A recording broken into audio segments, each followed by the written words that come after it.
Hello, everyone. Welcome to Techie Dialogue. Today we'll explore how to combine paths in Illustrator. In this video, you'll learn how to merge two separate paths into a single clean path for better control and editing. Step 1. Start by selecting the object on your canvas and observe that each shape is an independent path made of individual strokes.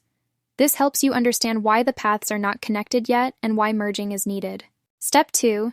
Grab the Direct Selection tool from the toolbar, which looks like a white arrow, or simply press the letter A on your keyboard to activate it.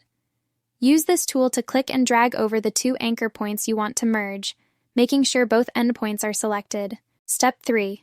Go to the Tool Settings menu and click the option called Connect Selected Endpoints. Once clicked, Illustrator merges the two anchor points into one, turning the shapes into a single continuous path. Thank you for watching. And don't forget to subscribe to Techie Dialogue for more helpful Illustrator tutorials.